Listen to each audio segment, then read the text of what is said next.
the agricultural sector has to be taken into account. The methane, the CO2, the nitrous oxide, and so on. But in terms, just one final thing, and I'm going to post some comments as well, but the issue of profitability, the IMF did a study that $5 trillion a year is spent in direct and indirect subsidies to the fossil fuel industry. $5 trillion a year. Well, clearly, part of the issue of even to enhance the green capitalists, the solar capitalists' production, which of course is, I think, is necessary but far from sufficient, we have to shift the subsidy of the state from fossil fuel nuclear to renewable energy. And that, I think that's a clue. There's where the state comes in, not to displace the importance of, you know, prefigurations locally and so on. As you mentioned, you know, we need a convergence, this movement, but I think state power has to be contested if we have any hope. But I'll say more in my own presentation. Thanks. I think this is a perfect place, David, to make the transition between what Brian has presented and your presentation on energy. I would just like to make one short parenthetical while it's on my mind on the subject of bibliography. It's wonderful to have these rich books in the Dropbox for those that have time and the ability to consult them.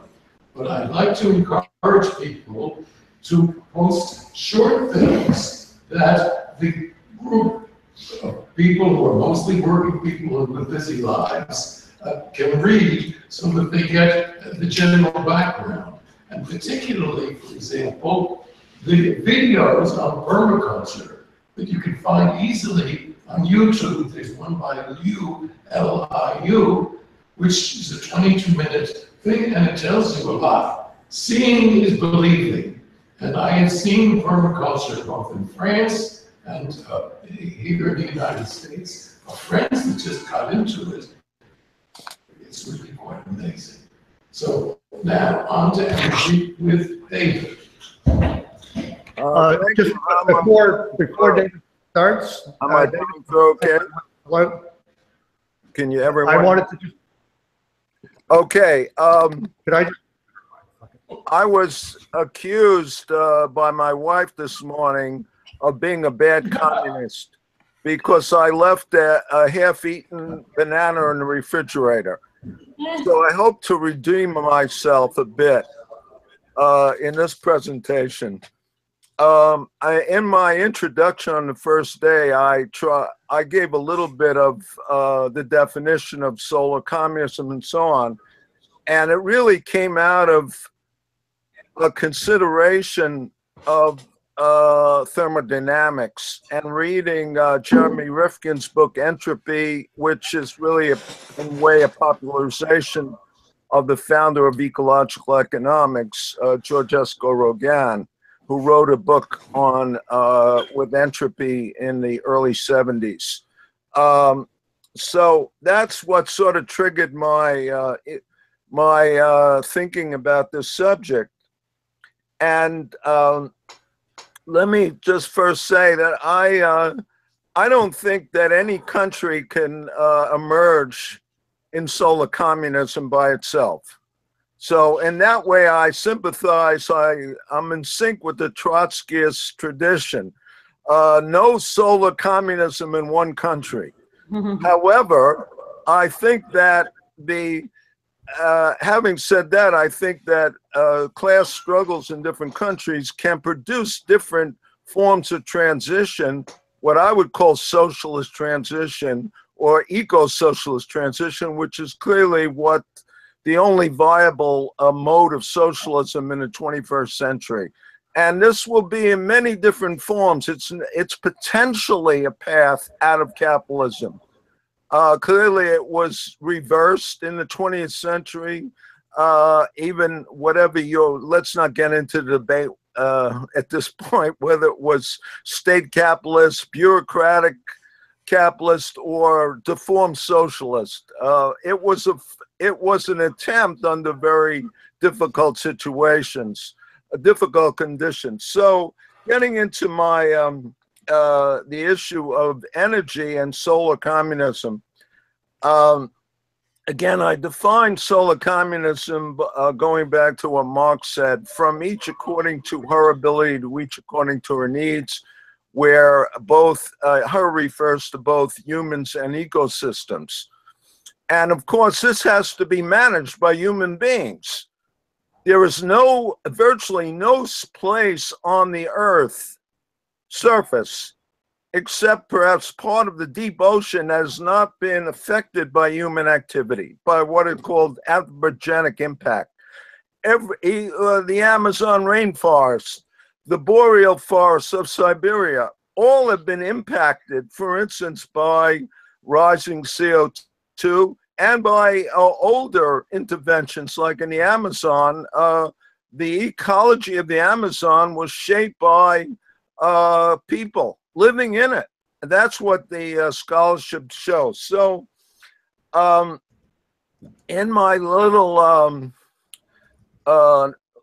little piece called Solar Communism in a Nutshell, I give references and so on. I'm not going to go into that at this point. I just want to stress, in getting back to the, I think, foundation issue of energy, it is both the quantity and quality of energy that is critical to a post-capitalist society. It's to struggle within capitalism, fossil capitalism, to try to mitigate the impacts of burning fossil fuel and industrial and GMO agriculture. This is also involves the issue of course, the quality of energy, but the quantity of energy is also important. And if you want to read a more lengthy discussion of this, I did a paper in Socialism Democracy, which was titled, "How much energy does humanity need and what kind?" Of course, as one of 7.35 billion people, I don't presume that I have the answers, but I'm putting out some ideas for consideration. So solar is clearly the most abundant source of energy. The Earth is not a isolated system. It is, good first approximation, it's a closed system to matter going in and out as a first approximation, but clearly it is not isolated from energy coming in and out. And that's that goes to the heart of the fallacy of Georgescu Rogin's fourth law and his lack of, let's say, pessimism regarding a solar transition. I think it's still important to understand this question, because there are Greens that still revive and invoke entropy as a metaphor for everything that's wrong, without clearly understanding what is the importance of entropy as a physical concept in thermodynamics to energy transition. And the bottom line here is that tapping solar energy results in entropy flux to space, and that entropy would be created anyway by the interaction of solar radiation with the Earth's surface. So it's rather taking low entropy radiation, which is more ability to do work for civilization, and using that to do work, and you end up with the same entropy production anyway. So basically, I think it's 3 hours of solar radiation to the earth, to the land, is equal to the total human primary energy consumption in a year. That gives you some idea of, you know, what the potential is. It's also, we have the technologies now to make the transition, as Brian pointed out, Jacobson's work and others. I did a study with my oldest son in 2011, which actually quantified the amount of existing energy needed to replace itself with solar, with wind, and photovoltaics, and concentrated solar power in deserts. Those would be the three most important sources of energy to civilization. We can do it now. We can. It's also it's the form of energy that's least controlled by the military-industrial complex. So it's more amenable to local, decentralized control and management. And that's very important. And secondly, there's also a section of capital that wants to build it. That's important too. Not to pretend that we just let them do it and everything will turn out well. Not at all. We need to create a very strong regime of protection for nature, for humans, and contest by class struggle the aspects of that transition under capitalism. That is part of class struggle as well. And finally, I see this transition as being an unprecedented opportunity to not only prevent, having it still a chance to prevent catastrophic climate change. And let me define that specifically as keeping warming below 1.5 degrees centigrade from pre-industrial to 2100. Okay, there is climate science is telling us in recent papers that that is still possible, but it's only possible with a very near future plateau in carbon emissions and then rapid decline. And so it isn't enough to build a lot of renewable energy while carbon emissions and greenhouse gas emissions continue to grow. Actually, that will doom us. Even if we have renewable energy, that will doom us because of the climatic impacts and ecological impacts. One final note here. How much energy does humanity need? I think there's a good case that it's going to be more than we are using now, which is equivalent to 18 trillion watts. That's a power unit. So that's the energy flux per time. You pay kilowatt hour for electricity bills. That's energy. So you multiply in 1 year, that would be 18 trillion watt year of energy. That's the primary energy consumption globally now. And if you take into account the necessity to eliminate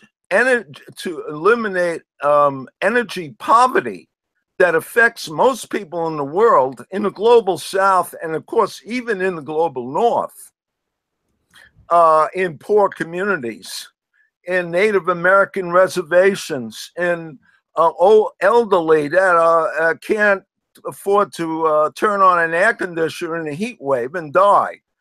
This is energy poverty. We need energy to eliminate energy poverty globally, and we also need more energy to for the new challenges we face in this warming world, and that is to mitigate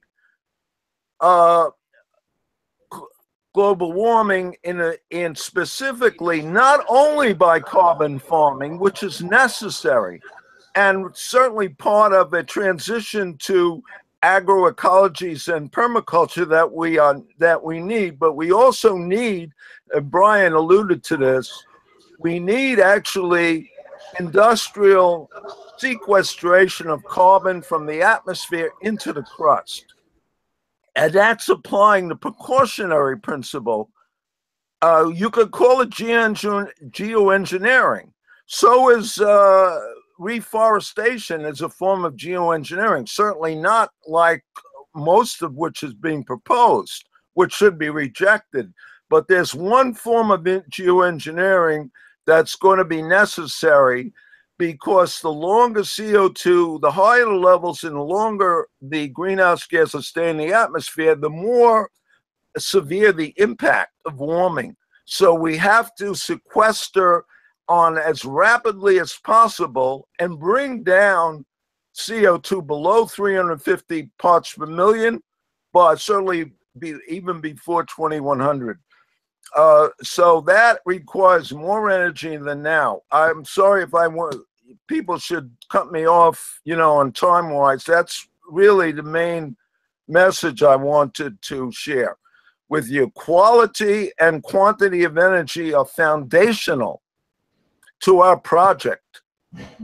They're foundational. They cannot be neglected and put aside on a list with everything else. Thank you. Great talk. Thanks, David. Thanks, David. Any question for David? Poof. I think you can probably switch over to your own mic and everything.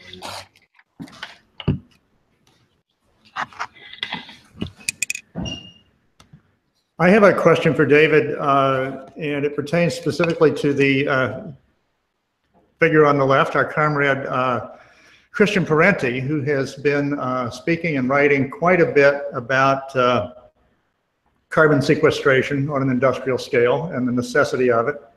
And in his view, there is a feasible technology that is already in place, at least on a pilot basis in Iceland. And I know you had an exchange with Ian Angus about this on Ian's blog. So I'd like to just hear, for everyone's benefit, your assessment of Christian's proposal. Yeah, since he's someone who is getting quite a lot of attention in the wider. I'll be very brief.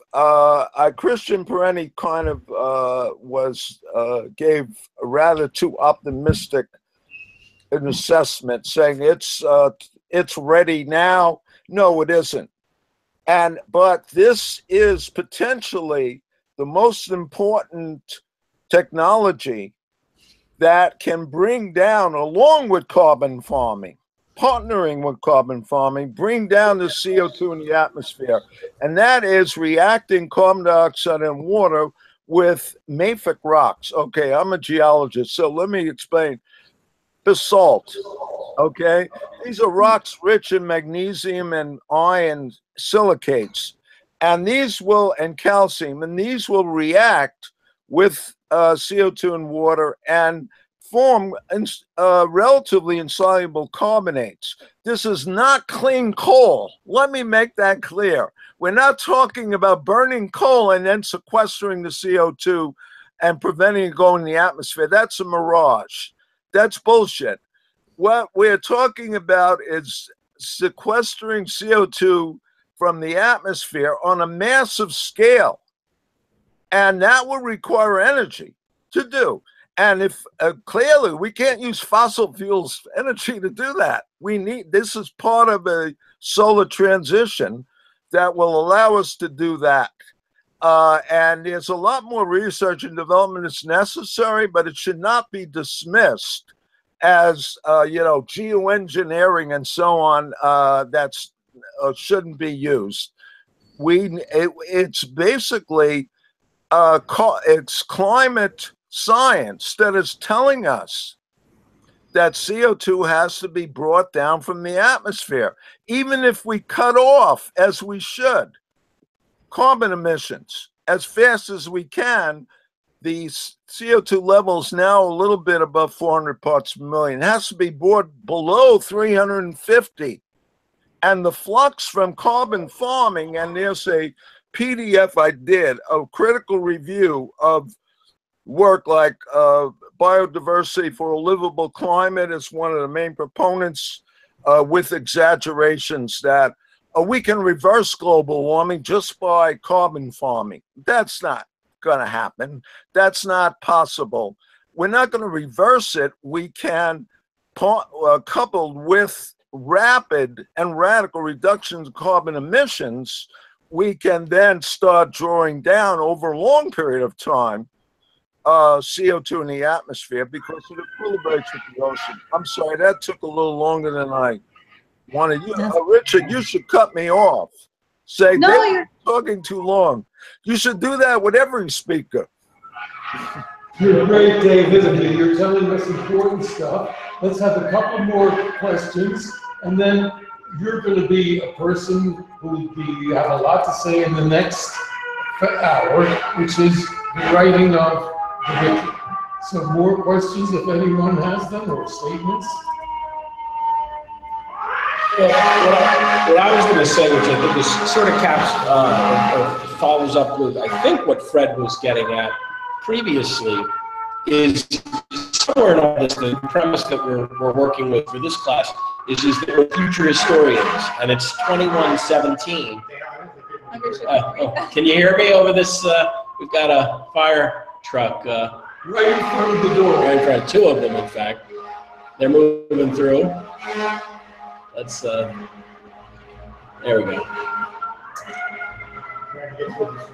Go ahead. All right, what I was going to to say is that I think that the premise of the course here is to be future historians. So it's 2117.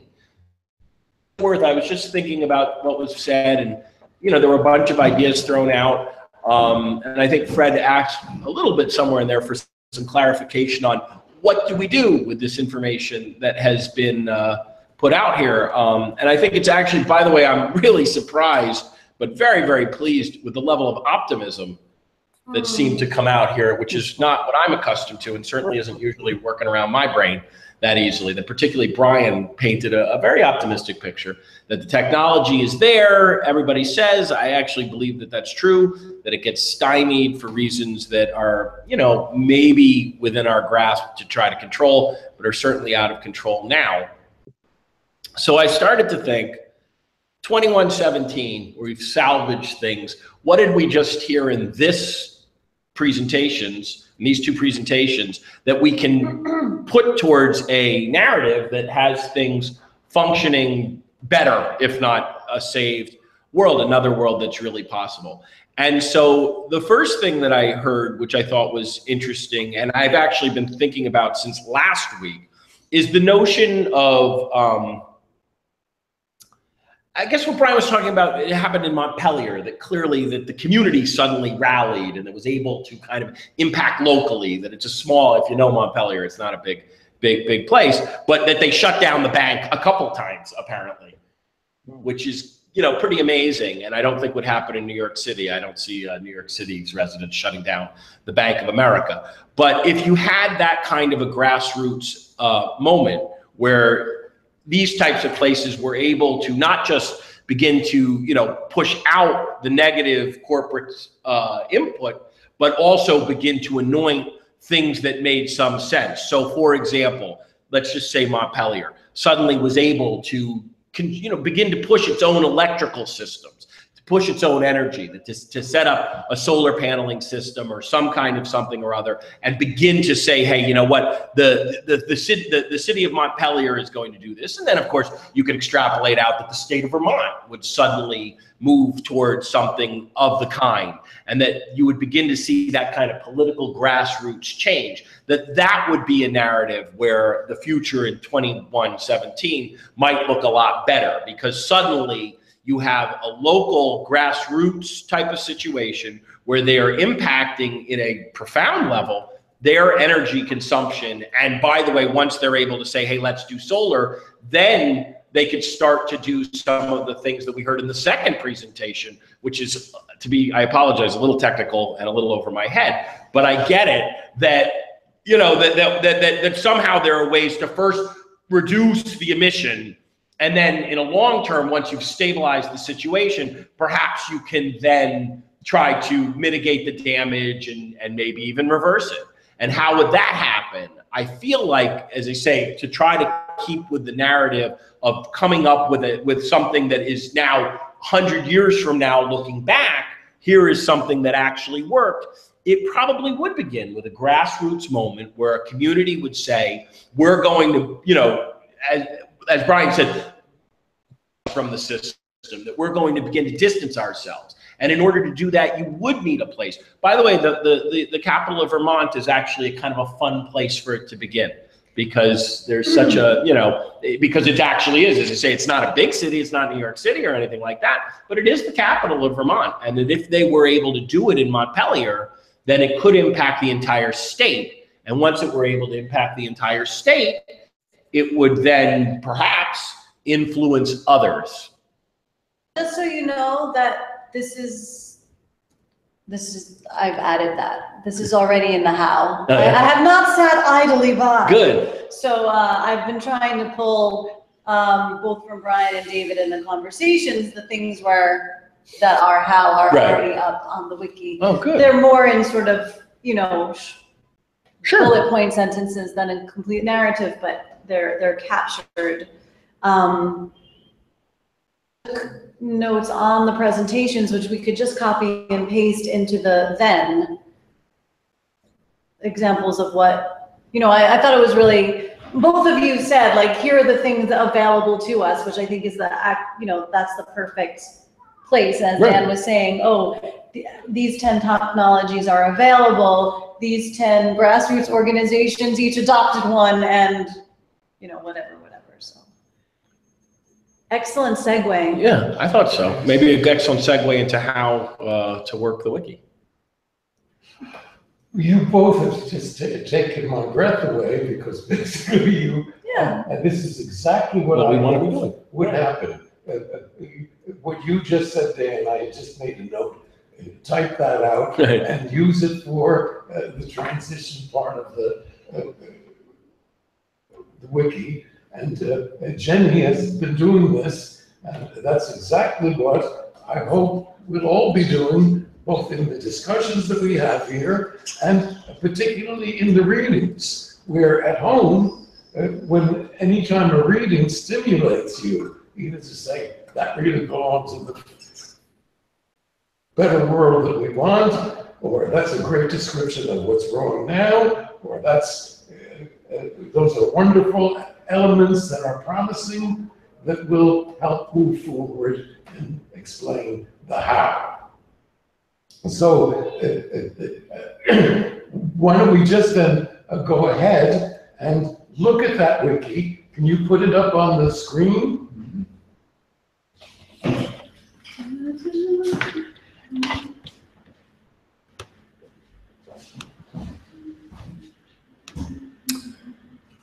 So can everyone now see the Future Historians Wiki? So what I'm going to do here is just go to a particular page, and the page we're on is good enough. Well, first I'm going to go to some other page, and then I'll come back to this page. So I'll just go to the beginning, which is here. Now, just a reminder that everyone, actually, I need to log in myself right here. Give me a second.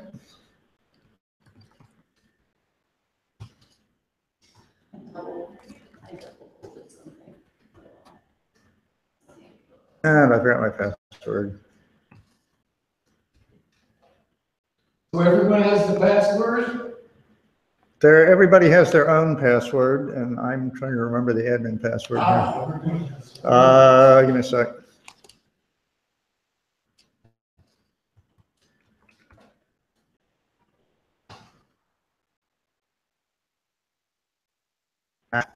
This is embarrassing. Just a moment. I gotta look something up. Let me see. How can I get this? Give me a second.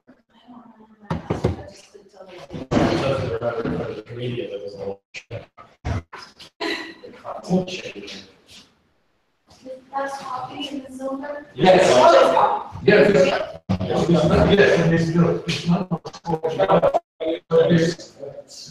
This happens to Bill Gates all the time, I know. So, And if you should unmute, please, just in case there's a problem. Say what?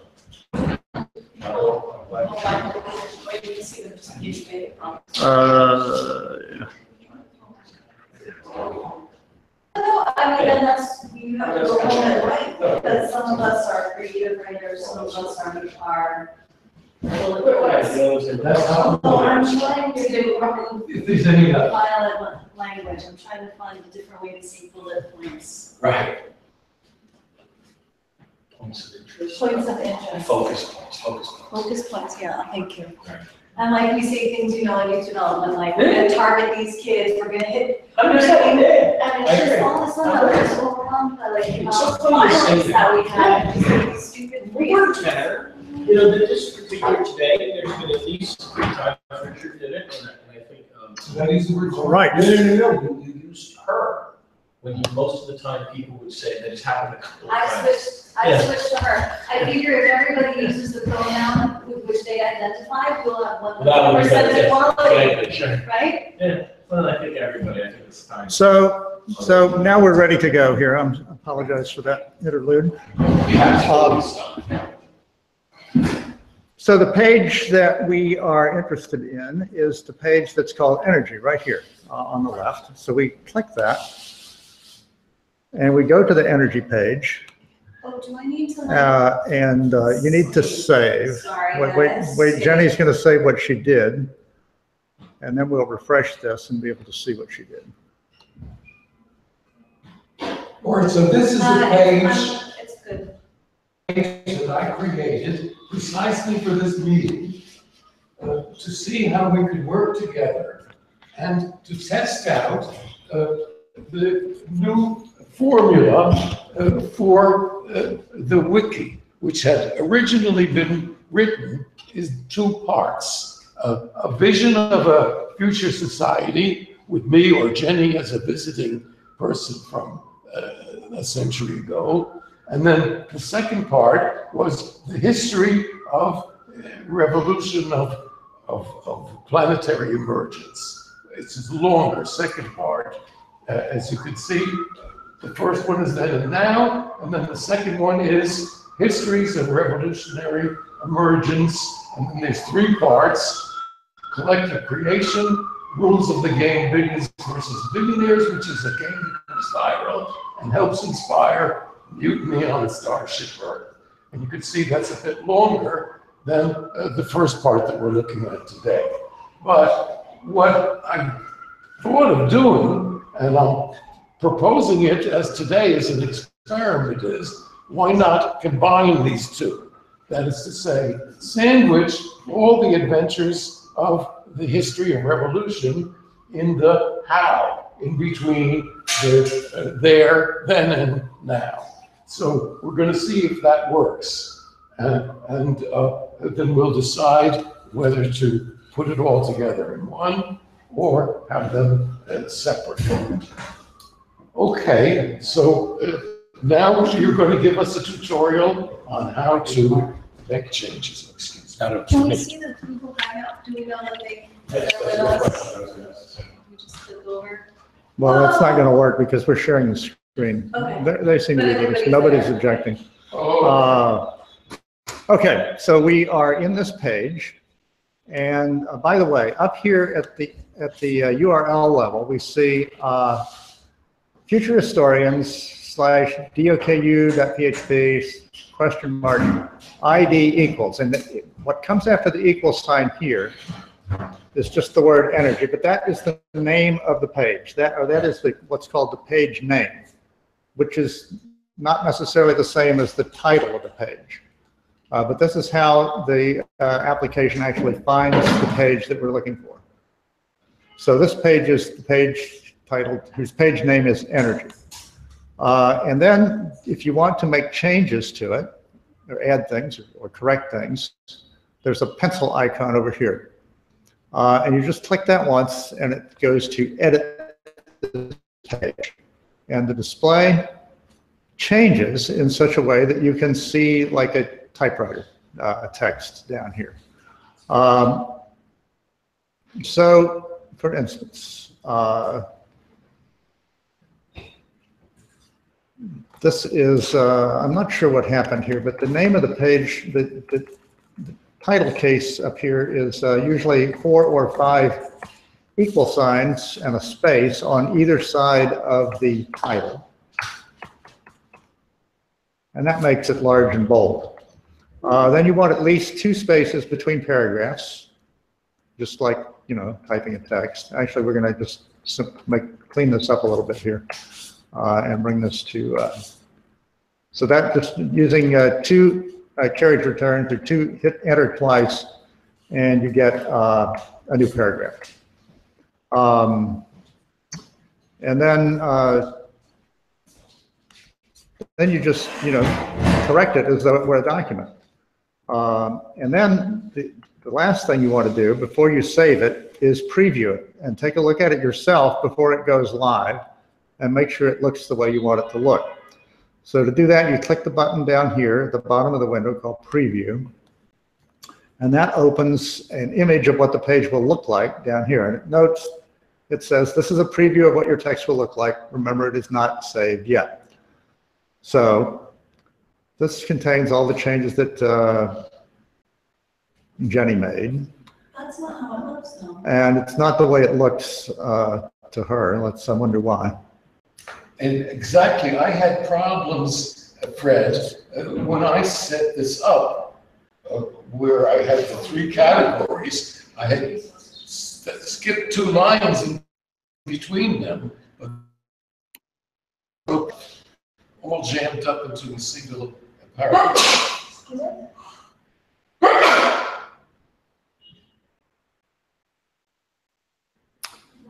Well, if I may offer, the preview looks strange, but when I saved it, it looks like how I meant to save it with bold. Okay, so the preview function may not be working. I don't know if we need to get bogged down.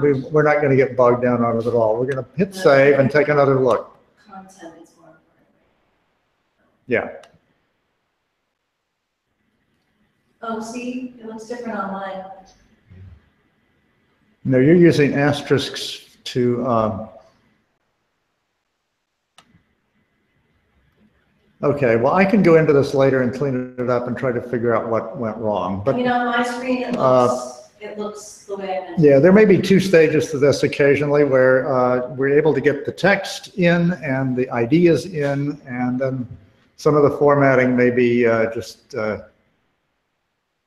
and in that case, I can go back in and. This is an aberration, because before I was able to make skip lines between paragraphs. So we'll have to. It's not. Yeah, I don't understand it. It's a problem. Or we'll It's solve not a it. problem. It's fine. The content is most important. And everybody's browser looks slightly different. So we've got 41 minutes left, and I think we should spend it on. Okay. I'm going to go back to the Hangout, and we can poll our friends on outside and see if they got it, or see if they have further questions. Cool with the wiki editing, at least to the extent we've demoed it. Folks. Yeah, They're all muted. And are they listening? Are they paying attention? Hello? Unmute your microphone if you want to speak. Yeah, we're here. It's working. Did that make sense to everybody? Yes, hi, it makes sense, but Fred, I don't know if you've been following the dialogue over in the chat windows. At least a couple of us never seem to have gotten an email with a password. Really? Okay, that can be readily fixed. I got it. Yeah, Jason and David have it. Neither Barry nor I have it. I went through all my mail archives, and the only message I had that references the DocuWiki was back in August when you first introduced us to it. But I never got it. Doesn't have Brian, Barry, and anyone else? Register right now. You don't actually need an email from me or from the admin. You can go to Future Historians. Oh no, And it just ruined everything. I'm going to log out here for a second. I want to go back in And time. if you just, the general public can go here and hit register right here and just put in a new username. I'm going to put in Yeah. BRIANTOKAR. Messed me up. And Brian, what's your email address? Hang on, I can do it. I'm just trying to remember where I have this link archived now. Oh, you're not seeing this. Yeah, it's Brian T at pshift.com. Okay, so if I have done that and click register, Brian, you should now get an email with at least a temporary password that you're able to change, or you can just stick with the password that it sends you. Yeah, somewhere I had the page in my bookmarks, and I just lost track of where I saved it here.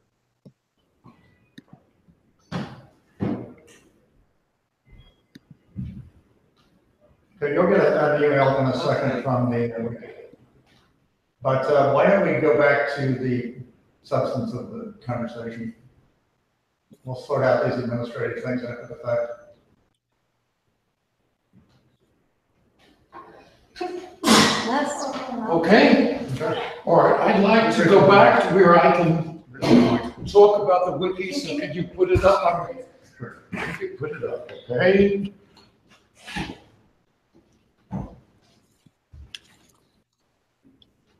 Let me get that plugged in here. Okay. Okay, well, the purpose of this exercise, this workshop, is precisely to get people over the first hurdle, which is getting there and feeling confident that they can autonomously, at home, or during our sessions, do what Jenny just did, which is write down their thoughts, or even copy things right out of readings, books that they're reading, or their impressions of watching a video, and for instance, just put it up online and use the past tense if you're talking about then. You know, Brian is saying today we're doing this and so on and so forth. It just appears as people back in then did this.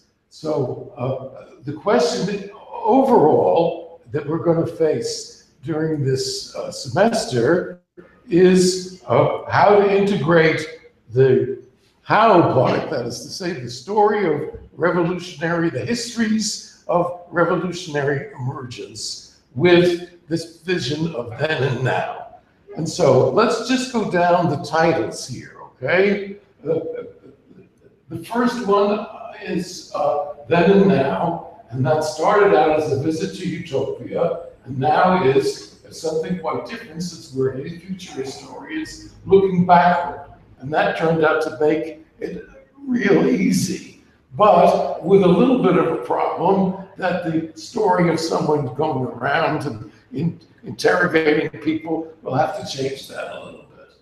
So the titles here are an invocation, where we explain that this is a kind of simple history book for students in our own society, because it's so long since our great-grandfathers lived through the terrible time of bifurcation and emergence, and then there are these quite arbitrary, in fact, categories that enable us to group together a bunch of.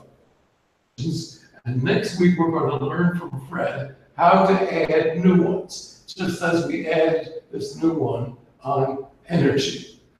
So the next one, to planning factories, that was based on the Castoriadis readings that we had.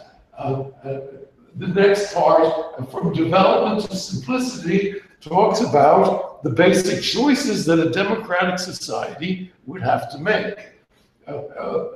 Were we going to work harder? Are we going to do it now? Are we going to invest? Are we going to burn carbon to build solar? These are all problems. And David made an interesting suggestion when he said that different countries would move at different paces, and according to their local cultures. So we could have in Scandinavia, for example, one thing happening, and in Russia another, and in Trump America a third kind of thing. That's a great advantage of parallel developments. Okay, this is what we're in right now, the natural order resolved, and then there were categories. Transportation, which Brian alluded to, markets, which we were discussing last time. This is a theoretical thing, the mystery of commodities explained. Maybe we don't need that, or maybe we'll put it. The transformation of work, education, cities. Each one of those categories we can build on and turn them into a then and now situation with the how. Okay, now let's just look at, so basically, the categories, the topics of our discussions in the study group pretty much follow that list, and we'll add new ones as we go along. So that's our first sketch pad. The second one, collective creation, I'd like you to read that because it's so funny. What we're doing now is exactly that, but I dreamed it up, I don't know how long ago, Jenny, certainly more than 10 years ago. Okay, so move on to there. The last iteration of collective creation, ours will be presumably this narrative, which will be turned into an illustrated book, a graphic novel. And can we go down to the rules of the game, please? Okay, what I dreamed up, and it needs a lot of work, is a parody of capitalism, or really a funny description of capitalism, turned into one of these multiplayer games, where we have the billions versus the billionaires. And the conceit, if you will, of my invention here is that the game goes viral, and that it, in a sense, takes over the world. That the young fans of the game who are used to playing a game of class war strategy on an international scale, that their ideas spread all around, that they become activists and help, and that the internet, which is the platform for this game, they are able to turn it into the platform for an actual developing world revolution. So that's what makes this that could become popular, right, and appeal to young people. And it also stresses one of the main points, I think, here, is that the internet has made it a new ball game in terms of internationalism, because people couldn't communicate around the world before, and now they can in real time and on a horizontal level. So moving up ahead now, can we go down to the last part? Yeah, Mutiny on Starship Earth. Okay, you can just read these are different episodes in this emergence of a world revolution. A lot of them have to do with women, like Women's Day, the dance craze to save the world. And this one has to do with labor. This one has to do with capitalism. Oh, excuse me, you can't see what I'm pointing to. Or so there's Women's Day. Here's the mic. Oh, excuse me. Yeah, all right, I'll take the mic over here because I can't read it. So the first planetary strike, that would be when we go to the labor topic. The economic crisis, that's when we go to, could you just leave the titles up, please? That's when we go to capitalism. And then this is tax resistance, revolts everywhere. The youth, that's an important category.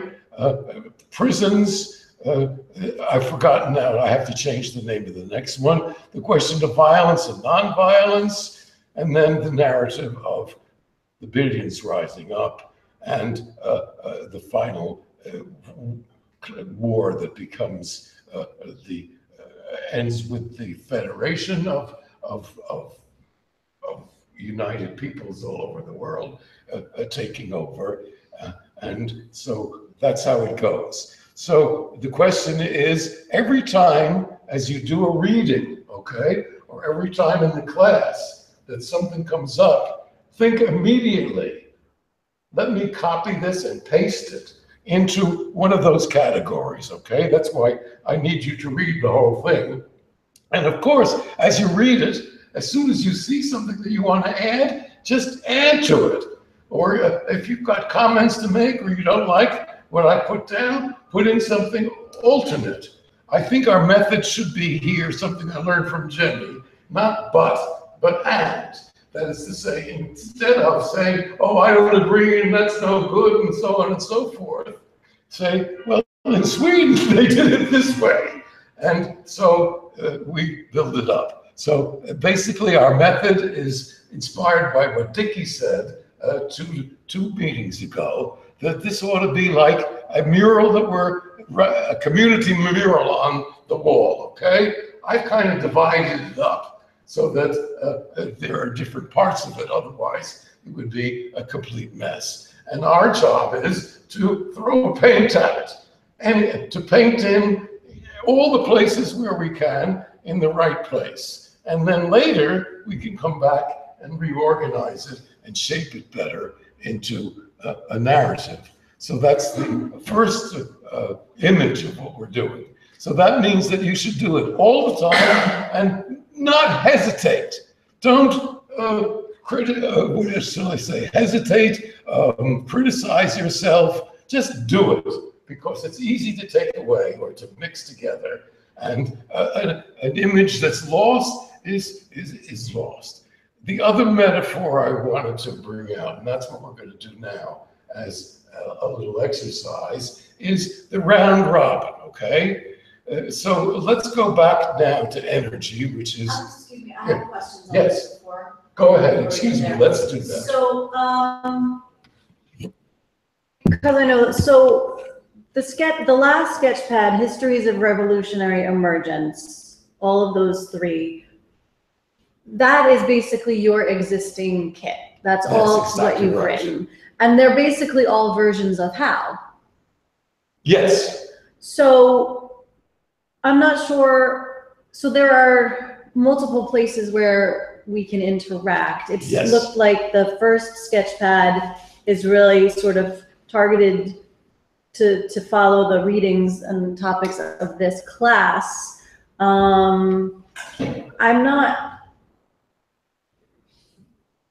I'm not sure how I should be interacting with the rest of that stuff, because it's previously published material.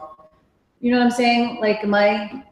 Yes, that's a very, very important point, and we're going to work it out, okay? My immediate reaction is maybe I should do this, because the other thing about wikis is you can make all the changes you like, because what was there beforehand, it will still be there.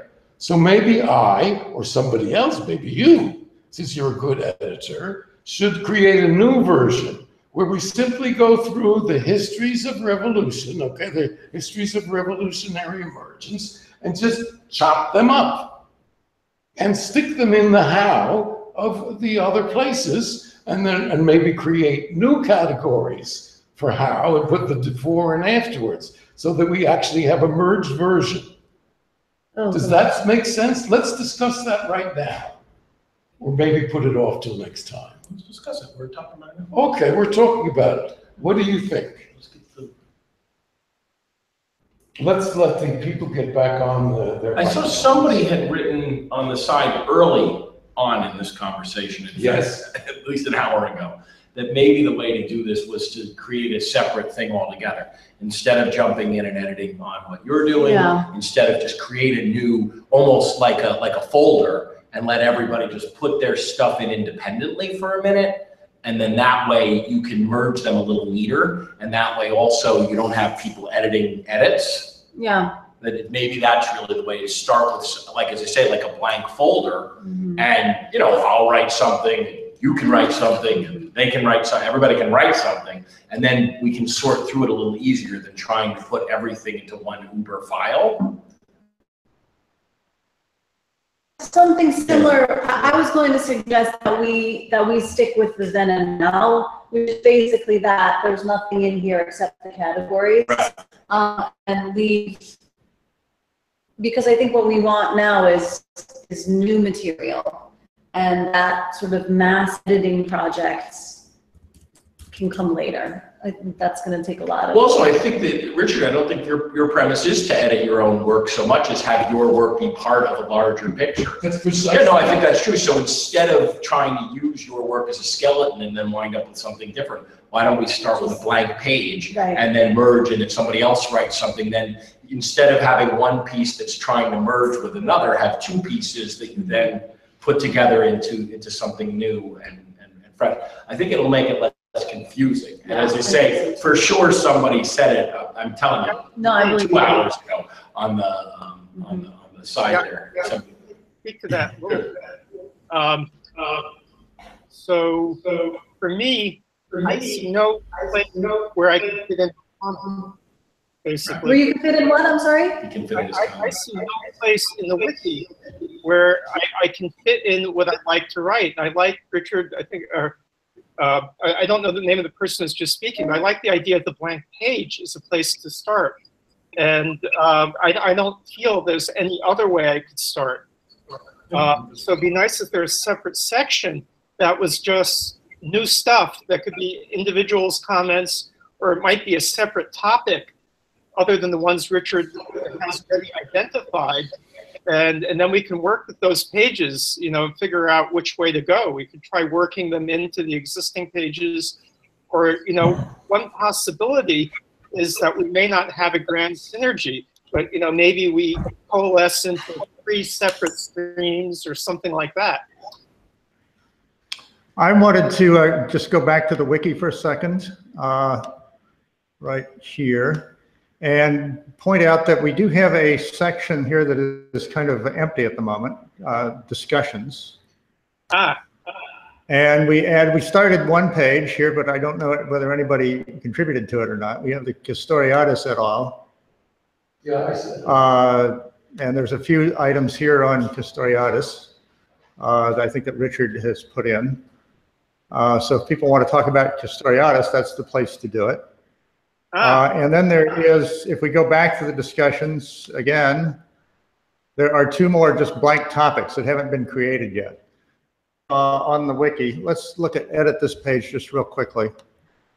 If you want to create a whole new page, you put it in double brackets, like these. And you put the name of the page, that is what's going to appear up here in the URL, which is just all lowercase, 1 word, no blanks. And then the little vertical mark, and then the title of the page if you want to make it a different title than just the name of the page. You don't have to do that. You can just put in you can just put in here discussion 2, just in double brackets, and save it. And then it appears in red with a dotted line, and that means the page doesn't actually exist.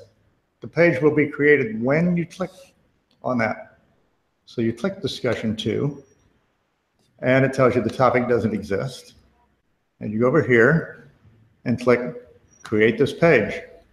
Now you've got a blank page. You can start typing. Again, the equal signs will give you a heading, 2 spaces, and then you start the discussion. Okay. So what And then you click save, and then it's there. I'm getting a sense that folks would like sort of their own safe space swimming pool almost to start with. So we, you know, we could just do like, you know, Jenny's notes, Barry's note. You know, we could each have a piece of something. Yeah. Just start like, none of this is full sentences yet. I don't know what category this lives in, but this is my few initial thoughts. That's what it sounds like people are looking for. Yeah, I think that would be great if everyone had a page like that. That's one way we could get to understand more where people are coming from. I agree, but the only thing is, and I don't mean to just harp on it, is I think that actually what's really wanted here, and incidentally makes sense, is even if we have the categories, which I think are actually of some value, is that if someone wants to write something that then fits into the category, I think that the categories are more folders. I think that it's a very ambitious notion at this early stage to be group writing. What Jenny is saying is that people want to write their own thing, and then at some point we can try to marry them more than, as I say, try to put it in a collective, even in a sort of sloppy manner where people are writing paragraphs and then I'll write a paragraph. I mean, to me, that more than, I mean, we could do it as Dan's folder, Jenny's folder, Richard's folder, but I actually think it's even a step, no, I know, but actually as to go a step further, I think it's that if somebody wants to write something about energy, complete notion of energy, it can be in the category, but it's whatever they're writing about. No, that's exactly what it is though. Yeah. So in energy, I copied and pasted some notes from our conversation today. And anyone is welcome to go in and say, Jenny here, I would like to add the following, and then just add the following. You can have both things. If you feel comfortable just jumping in on transportation because that's your area of expertise, you should. If you want to do drafts offline or under your own name because that's helps you think, then you can do that as well. I don't think we should feel any pressure to sort of match voice or style. Right. Do you know what I mean? We're not at that point yet. So Dan, if you write something and I want to write under the same topic, I'm not trying to like continue Dan's thought. Yeah. Or I could have a completely different point of view, etc. Yeah, it's perfect that way. So you have a subject orientation, and then you have your own voice orientation. So just to clarify though, because I think that maybe Jenny's got it, is so then how technically are we going to do that? We're going to set it up as you put it in notes under energy right now. Can we look at that? Yeah. Maybe we can sort of, yeah. Let's maybe role play one right now. Yes, perfect. Yeah, and try to do it, just so we can see.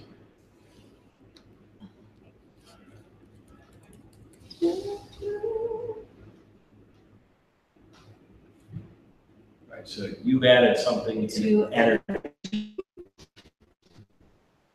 You're seeing just the, Right, but it should show up. She did something. Yeah. So where is it? Scroll down. Yeah. No, but we need this. You need looks to have good lines so we can stick it. Right. So it looks I don't know why on Fred's. Well, my screen looks better. I believe that the preview messed something up because I did not preview. I just hit save and I just went back in time to get my good looking one. So it looks good on my sentence. But here, for the sake of argument, Fred, I'm going to jump on yours. No. So for the sake of argument, I come in. Oh, I don't know how to use your thing. 2 fingers will scroll. Okay, 2 fingers, great.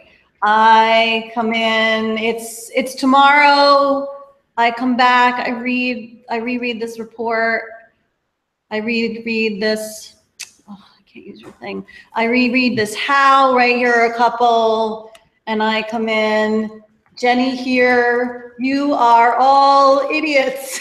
Right. I totally disagree. Because of these factors that we, left out, right? And then I'm like, no way, that's, no flying boards. or rather I say you are all inspiring. Taking this one step further, I see of kindergarten teachers who, you know what I'm saying? Right. Sorry, and then you go back and you fix your. So it's not that I don't go here and pretend I'm Dan, I go here and I'm Jenny, and it's like a thread. and it's multiple threads, you know, and in 12 weeks, in 10 weeks, on the other, you know, that I can see that's not what he wanted. No, it's not. It's just that, can I have the floor now? Sure. All right, look, I've been mulling this over and writing into it for at least 50 years. I spent the whole week preparing as an experiment.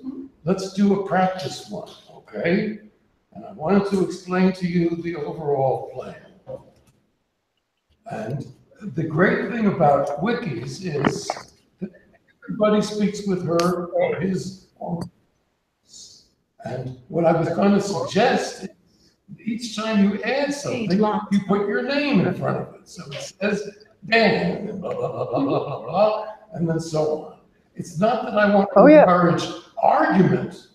No, But that's essentially what Jenny just suggested. Look, I planned this whole thing as a workshop, but you're not letting me lead the workshop. because we're a collective, and we all have our own ideas and questions. What I'm trying to do is say, let's experiment with this.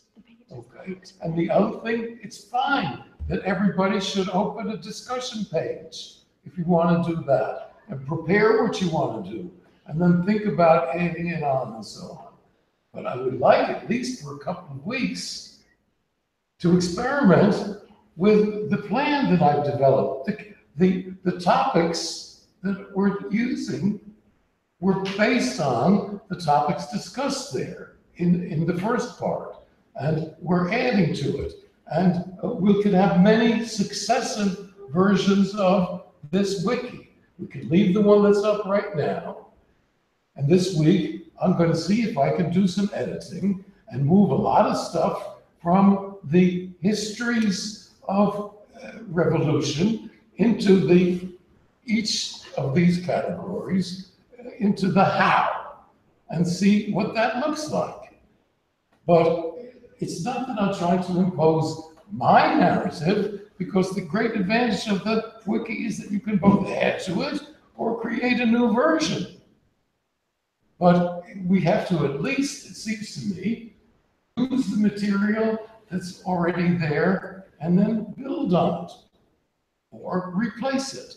But to start from absolute scratch in a 10-week course. That's what we're talking about. All right, well, that's the impression that I got. No, we're just. But with all due respect, Richard, I don't think that anything you just said, I don't think Jenny contradicted anything that you're saying. I actually think you're having a hard time understanding what it is that she's suggesting. So let me try to, it's good with all due respect, is just that what she's suggesting, I said maybe we should have a blank, but what she's suggesting, which actually is even better, I think, and certainly plays into, first off, nobody's talking about not reading what it is that's said. What Jenny is suggesting, which is, by the way, what you just said, is on those pages, underneath the thing, it's mostly just format, is each person should flag themselves as to who they are, and then write what it is that they want to say, and then you have a long thread. I mean, that was pretty much what the suggestion. Okay, then we're talking about the same thing. Then I didn't understand. Yeah. But I mean, I don't think it's in contradiction to what you're saying at all. Yeah, well, maybe Richard may be responding to what I said, where I, said the possibility that our individual comments may not all, merge into the one project, which I'm not saying I don't want that to happen. I'm just saying it's not guaranteed that, it will naturally happen. That was foreseen, which is why, as I explained, we could have separate threads. We could say this happened in Sweden and this didn't happen in Trump's America. But I think we should at least give it a chance to try out the plan that I'm proposing, and then take off from there. Add new topics. Nobody's suggesting otherwise. Yeah, I'm all for that, Richard. I'm all for that. Yeah. What I was hearing was a need for maybe a separate space so people could get acquainted with. Absolutely. Yeah, we're not That's going why I to set rewrite up this that thing. discussion. That's not that. I don't think it should be as hard as it may sound to people right off the bat. To go in and write in the existing pages things that are at least to some extent, in the spirit of what Richard has already written, but amplifying it, correcting it, changing it, adding new content, and so on. Everybody's going to have their own writing style, but it's a pretty flat writing style. There's nothing particularly, I mean, with all due respect, Richard, it's not high literary, unique to Richard's particular persona. I think we can all get in the spirit of the writing and write write more on these topics. If you have something entirely different, new, or debatable to bring up, then use a new page in the discussion section, and then that in turn will feed back in eventually. If it's done well and we like it, we'll feed back in eventually to the main narrative. Okay, well then let's go ahead with the exercise which I wanted to propose, because we really only got about 15 minutes left, and we're going to be a little over time.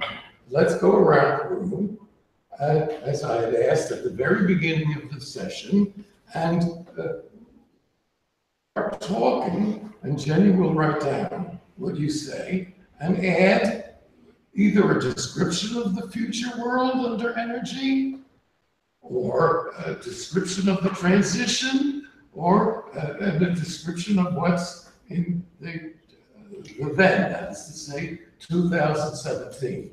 So I'd like to start with David, since he introduced this. David. I need a moment, excuse me. Fred, the page is locked by editing for you, by you. Can you Sure. Yeah, if someone is actually editing, say, okay. So hold on, should I refresh?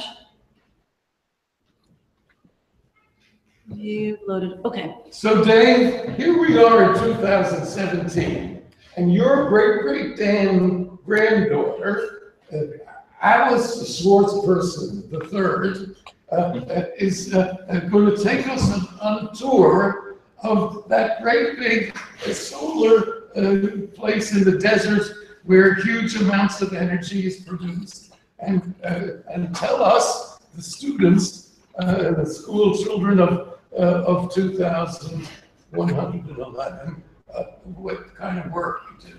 Alice, you've got the floor, and Jenny will try and write. So this is, we're assuming, is now? You're asking for a description of 2117. Yeah, I'm putting them on the spot for now. Well, my two granddaughters hopefully will inherit our project. One is 11, the other's 13. So Juniper and Camellia are going to look back and write this.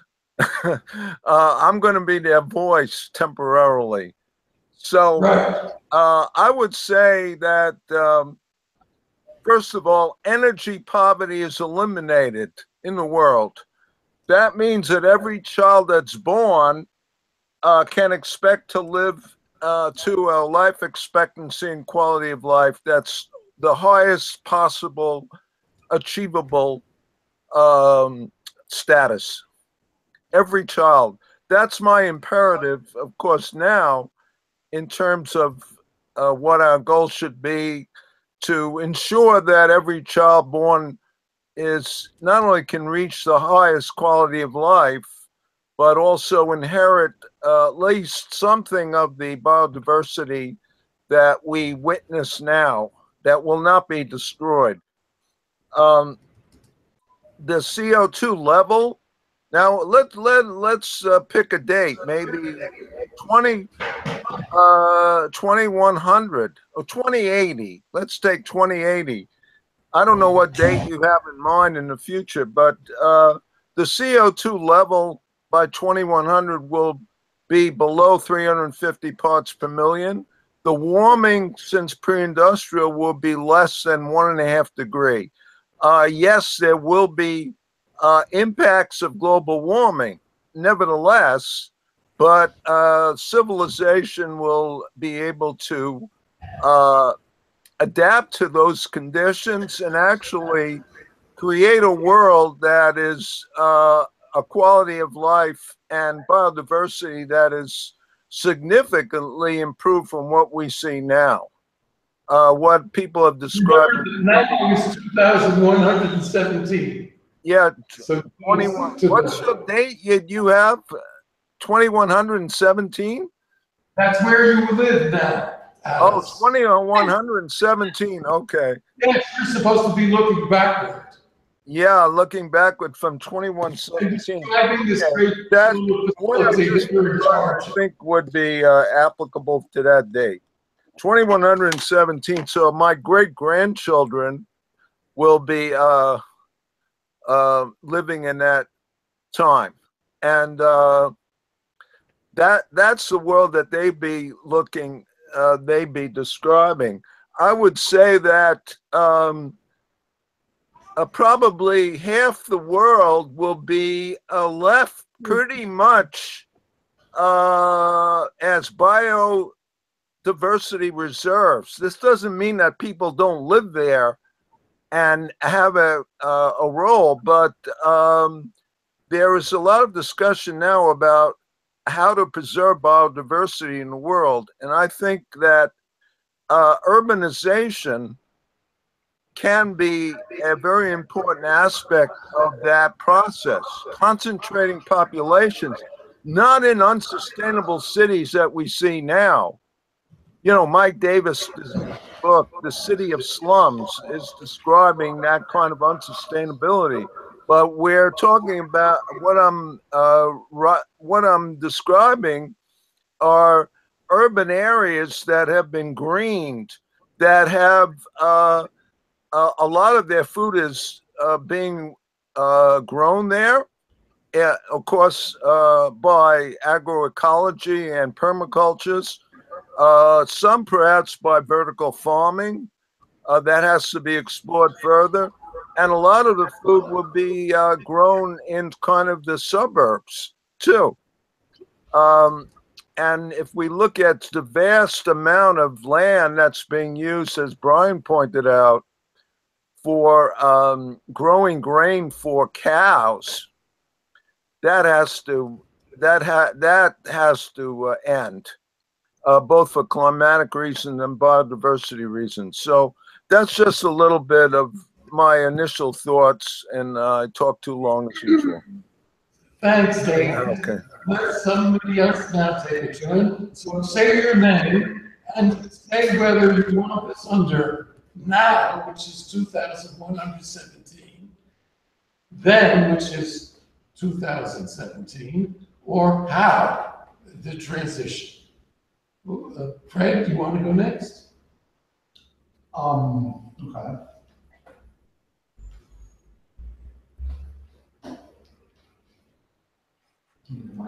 Oh, yeah. So just to pick up a little bit on what one of the points David was just making, I think now in 2117, we are, at least in the northeastern United States, we're living in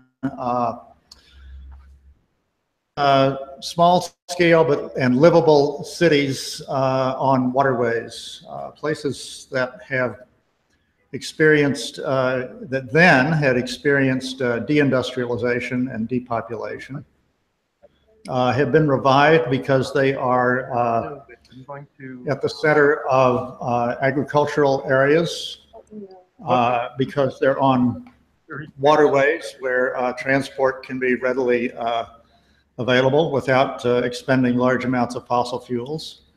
And they're built at human scale in the spirit of Jane Jacobs and the New Urbanists.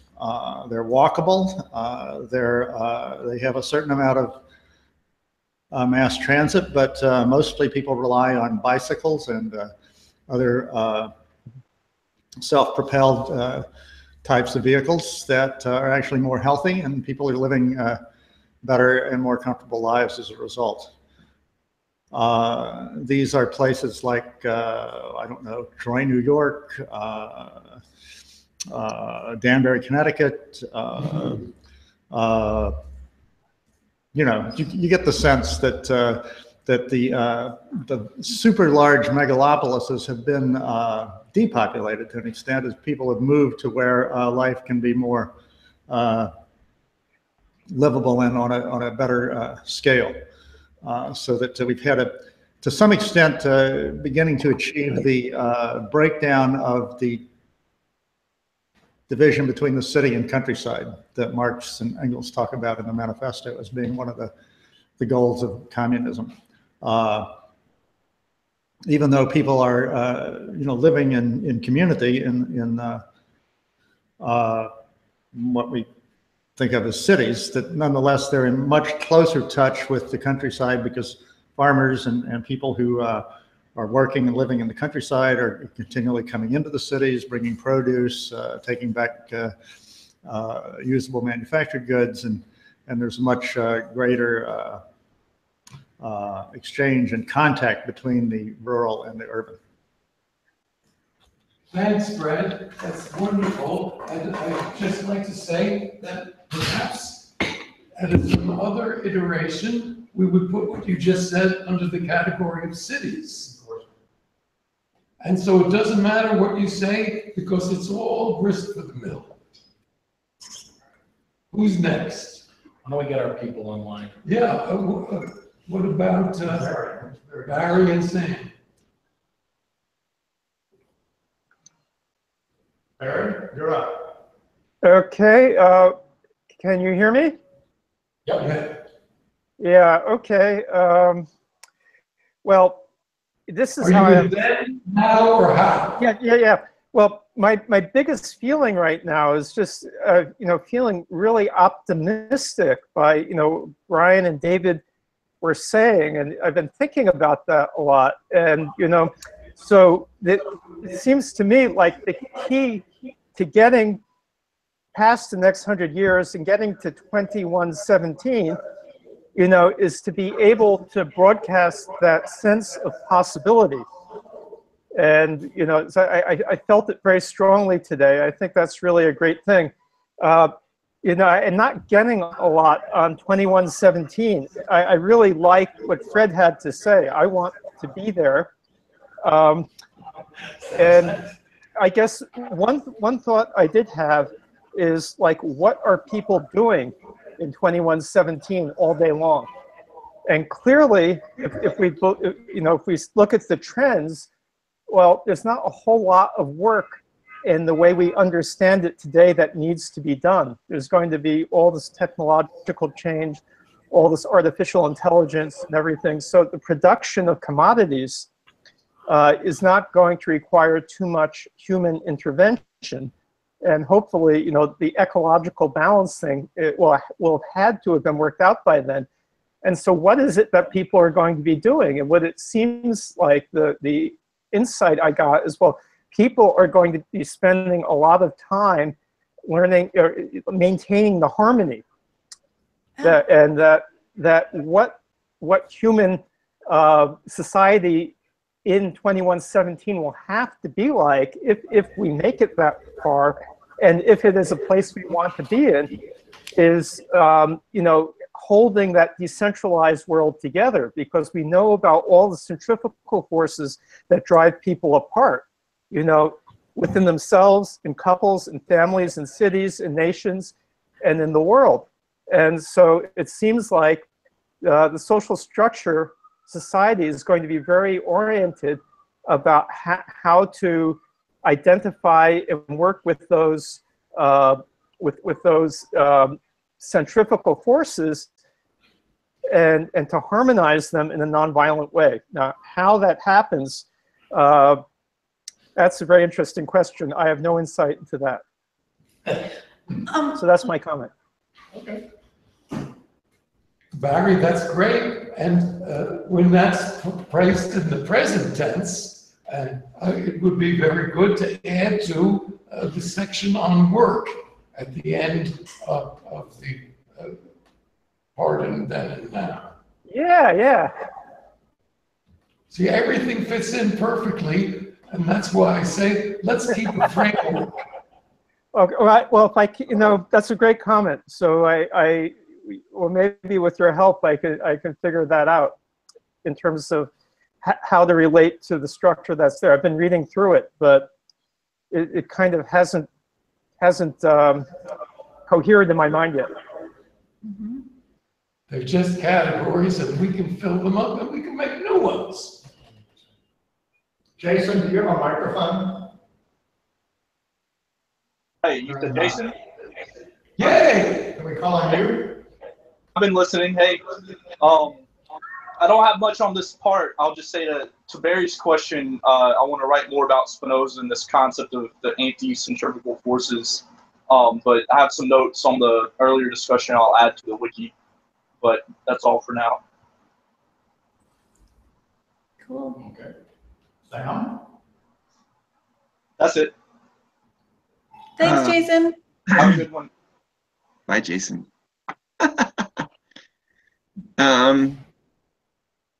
I don't know. I see a lot of energy still exceedingly attached to the old dying world that we currently live in.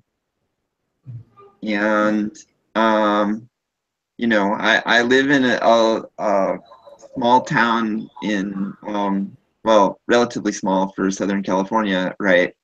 Where the city council is largely interested in money, and so there's been no traction on, say, a community garden or anything like that. And so what I get to use is the garden at a local college, right? And more or less I've been grandfathered in because I was there when it was an anarchist DIY project. So what I would like to see is something to sort of challenge the prevailing utopian paradigm of money, the utopia of money, you know, which supports the society of money, which props up existing capital, which keeps the two-party system or whatever it is that holds the political system in line with the utopia of money, basically in thrall. And you know, it's nice to participate in conferences like this, but I'm wondering what happens to the vast world out there that has as of yet been unaffected by any of these nice new ideas. So I'd like to see it spread and expand and all. That's pretty much what I've got to say. Thank you very much. And we have a section on that. In fact, two of them. One of them called Commodities Explained, and the other one, the next one down on the list, is called, I've forgotten what. But in any case, all I wanted to say is that all of your comments, and they can be more focused as we go on being narratives, would fit into places, or we can create new places for them. So thank everybody. Right. No, No, I said what I had to say. It's fine. We're good. It's time to wrap up. And no, thank you. I have nothing to add. Yes. Oh, and Jenny, I'm sorry. No, I was both saying, being sarcastic because no one offered me the floor, and I seriously have nothing else to add.